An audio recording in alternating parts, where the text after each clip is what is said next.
Good afternoon, morning, I think. I am excited to be here with Democratic Whip Katherine Clark and Representatives Bonamici, Petersen, Gomez, and Tokuda as we introduce two important bills to address our nation's child care crisis.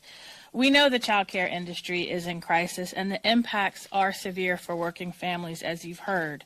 But as one of the only 6% of members of Congress who are mothers to young children, one of only 3% of members of Congress who is a mother of color to young children, I know firsthand the difficulties that parents face when seeking quality, affordable child care options.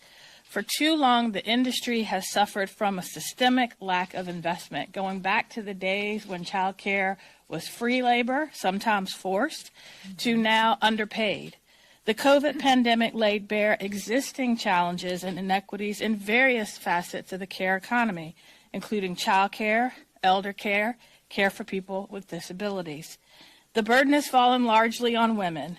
1 out of 4 women who became unemployed during the pandemic cited a lack of child care as the reason, twice the rate for men. Family caregiving responsibilities both before and after the pandemic also fell predominantly on women, further complicating their participation in the workforce.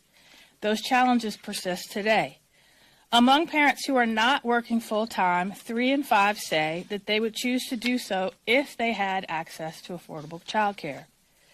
Too often, parents face difficult choices: reduce their hours to care for their children or a family member, which is nearly always unpaid; arrange formal care, which may be too expensive to be financially worthwhile to continue working; or find informal care from a neighbor, close friend, or family member, often unpaid.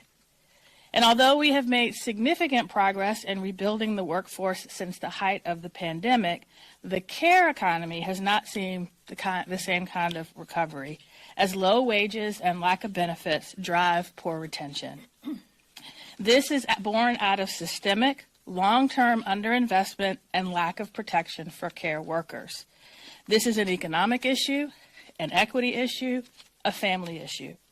And we seek to address the child care crisis in our nation. We must take decisive steps to support care workers nationwide and provide them with the wages, benefits, and other resources that they deserve. House Democrats under the leadership of Whip Clark are fighting to do just that, to address the care economy's shortcomings, to support providers and caregivers, to give parents quality and affordable child care options. And these two bills, the Child Care Infrastructure Act and the Child Care Workforce Development Act, will help construct and modernize child care facilities nationwide and reinvest in early childhood educators. Again, child care, quality child care, is the foundation for strong, healthy communities and a thriving economy. You cannot work if you have nowhere to place your child. And we know now that 80% of the brain is developed by the time you're 3, 90% by the time you're 5. Our child care workers are entrusted with helping develop those brains for our children to get them kindergarten ready. And yet many of our child care workers don't even earn enough to put their own children in child care. That's deplorable, but we're here to do something about it. And I thank Whip Clark and my fellow Democratic colleagues for their leadership. And with that, I yield back. Thank you, Jen. Oh, I am so grateful to these champions for child care.